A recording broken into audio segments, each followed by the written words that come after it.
Good morning बच्चों। आज हम लोग नवीन पल्लव पार्ट 6 हिम्मत और जिंदगी पढ़ेंगे। ये पाठ अध्ययन करने से पहले हम लोग इस कवि परिचय के विषय में जानेंगे।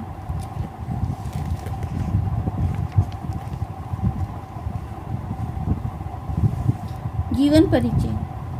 रामधारी सिंह दिनकर का जन्म बिहार के मुंगेर जिले के सिमरिया ग्राम में सन 1908 ईस्वी में हुआ था। 1952 ईस्वी में ये राज्यसभा के सदस्य मनोनीत हुए। इन्हें पद्म भूषण से भी अलंकृत किया गया। इनकी प्रमुख रचनाएं संस्कृति के 4 अध्याय, उर्वशी, महाकाव्य, हुंकार, रश्मिरथी, खंड काव्य, कुरुक्षेत्र, मिट्टी की ओर और परशुराम की प्रतीक्षा है। इनकी मृत्यु सन 1974 ईस्वी में हुई। अब हम लोग पाठ का अध्ययन करेंगे।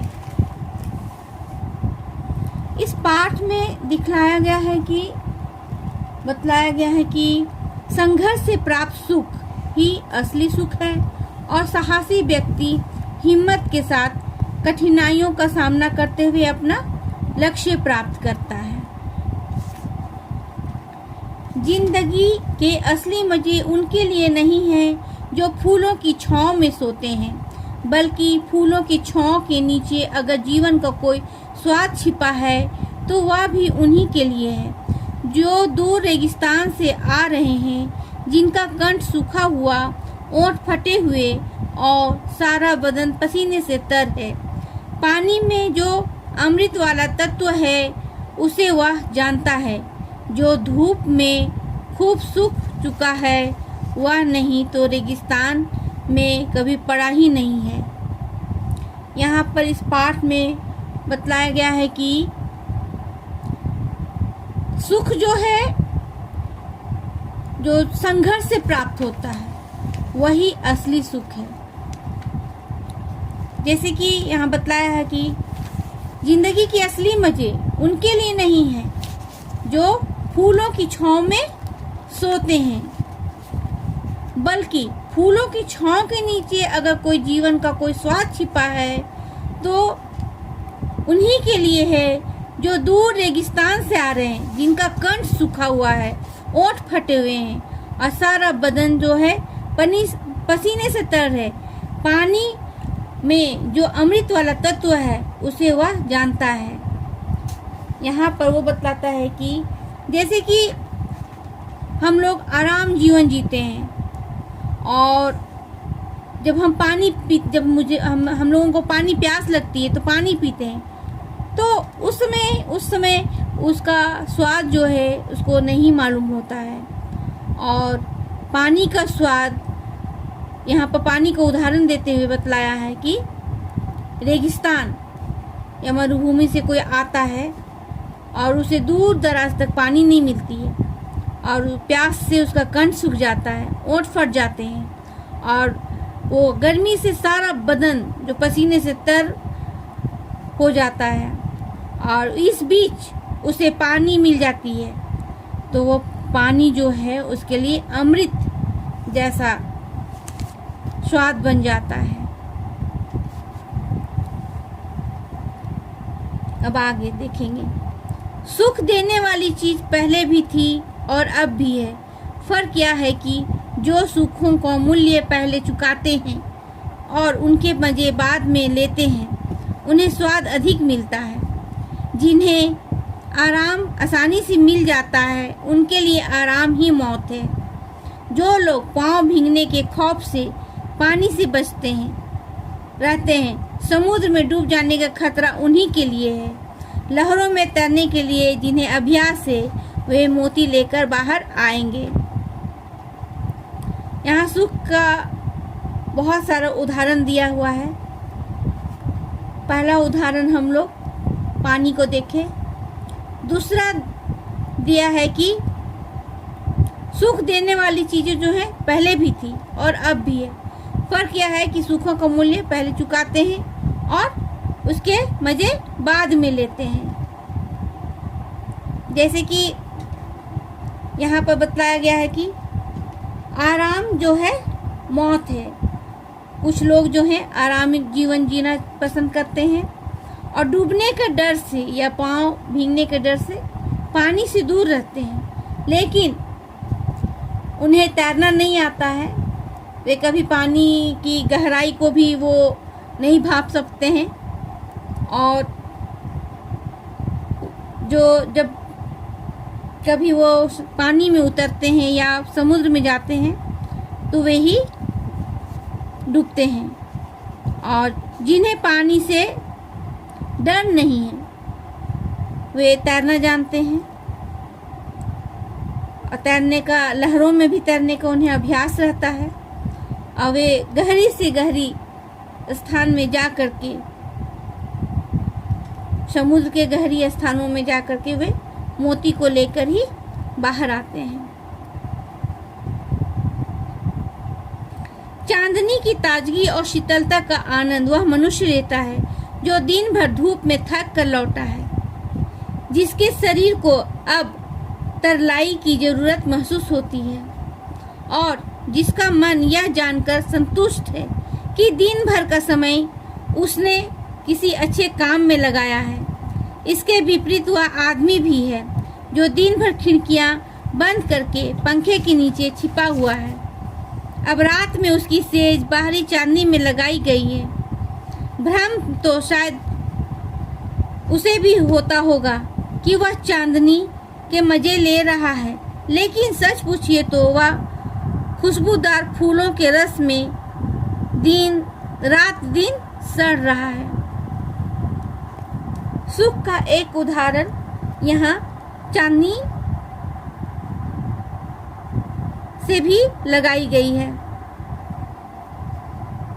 चांदनी की ताजगी और शीतलता का आनंद वही मनुष्य लेता है जो दिन भर धूप में थकता है, लेकिन यह बतलाया गया है कि वो इंसान जो दिन भर खिड़की बंद करके पंखे के नीचे सोया हुआ रहता है और उसी इंसान को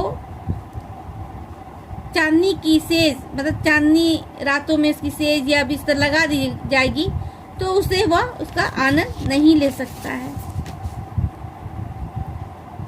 उस चांदनी की सेज का आनंद वही ले सकता है जो दिन भर धूप में थक हारता है और चांदनी रातों में वो अपनी बिस्तर लगा करके उसकी ताजगी एवं शीतलता का आनंद को लेता है, क्योंकि वो दिन भर कामों से थक गया है और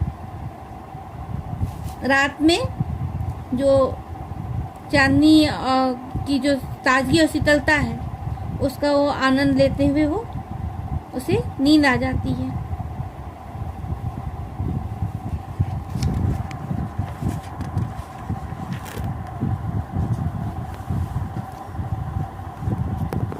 भोजन का असली स्वाद उसी को मिलता है जो कुछ दिन बिना खाए भी रह सकता है।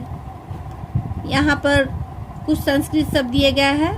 तेन त्यागतेन भुंजी था, जीवन का भोग त्याग से करो। यह केवल परमात्मा का ही उपदेश नहीं है, क्योंकि संयम से भोग करने पर जीवन से जो आनंद प्राप्त होता है वह निरभोगी बनकर भोगने से नहीं मिलता। अब यहाँ सुख का अर्थ भोजन से भी लिया गया है। यहाँ बतलाया गया है कि भोजन का असली स्वाद उसी को मिलता है जो कुछ दिन तक उपवास में रहते हैं, भोजन नहीं मिलता। जब उसको भोजन मिल जाता है तो उसका शरीर जो पेट जो है खाली रहता है और भोजन ग्रहण करने के उपरांत वो उसको साधारण से साधारण भोजन भी बहुत ही स्वाद देता है। और यहाँ पर ये भी बतलाया गया है कि जिनका पेट पहले से भरा हुआ है उसको कितना अच्छा भोजन दे दो उसे स्वाद नहीं मिलेगा।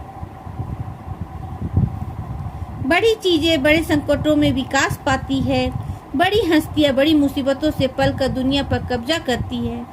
अकबर ने 13 साल की उम्र में अपने पिता के दुश्मन को परास्त कर दिया था।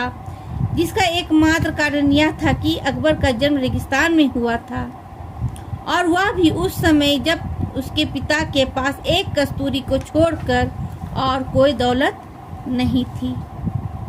यहाँ संकट, बड़ी से बड़ी संकट के विषय में बतलाया गया है कि बड़े संकट में विकास पाती है। बड़ी बड़ी हस्तियां भी जो है मुसीबतों में ही पलते हैं और दुनिया पर कब्जा करते हैं। यहाँ पर अकबर का भी उदाहरण दिया गया है और उसके पिता का भी उदाहरण बतलाया गया है कि ये लोग संकट से पल बढ़ करके और मुसीबतों का सामना करके बड़े आदमी बनते हैं और दुनिया पर कब्जा करते हैं। महाभारत में देश के प्राय अधिकांश वीर कौरव के पक्ष में हैं, मगर फिर भी जीत पांडवों की हुई, क्योंकि उन्होंने लाक्षागृह की मुसीबत झेली थी, क्योंकि उन्होंने वनवास के जोखिम को पार किया था। यहाँ पर भी देखिए बतलाया गया है कि महाभारत में देश के प्राय अधिकांश वीर जो है कौरवों के पक्ष में थे, मगर जीत उन्हीं की होती है, पांडवों की, क्योंकि ये लोग भी बहुत ही अपने जीवन में कष्ट को देखे हैं, लाक्षागृह के भारी मुसीबत को झेलते हैं और वनवास की जोखिम को भी उन्होंने पार किया है। श्री विंस्टन चर्चिल ने कहा है कि जिंदगी की सबसे बड़ी सिफत हिम्मत है। सिफत मतलब गुण। आदमी के और सारे गुण उसके हिम्मती होने से ही पैदा होते हैं। श्री विंस्टन चर्चिल की ये वाणी है। आज हम लोग यहीं तक पढ़ते हैं। अब हम लोग क्वेश्चन आंसर को देखेंगे। ये आपका होमवर्क है, ये जो अभ्यास है आपका, और कठिन शब्दों के अर्थ है, इसको आप लोग अपनी कॉपी में लिखिएगा और याद कीजिएगा। कुछ मौखिक क्वेश्चन है। जिंदगी की असली मजे किसके लिए नहीं है? यहाँ पर बतलाया गया है कि जिंदगी की असली मजे फूलों की छांव में सोने वालों के लिए नहीं होते हैं। पांडवों की जीत क्यों हुई थी? पांडवों ने लाक्षागृह में जलाकर मार डालने की मुसीबत तथा अपने जीवन में अज्ञातवास की प्रताड़ना झेली थी, इसलिए उनकी जीत हुई। हिम्मत के विषय में विंस्टन चर्चिल का क्या कथन है? हिम्मत के विषय में विंस्टन चर्चिल का कथन है कि जिंदगी की सबसे बड़ी सिफत हिम्मत है। हम लोग यहीं तक पढ़े हैं, इसलिए क्वेश्चन आंसर भी यहीं तक करेंगे। शेष भाग नेक्स्ट क्लास में हम लोग करेंगे। आप लोग सभी प्रश्नों को उत्तर और कठिन शब्दों को अपनी हिंदी कॉपी में बना लीजिएगा।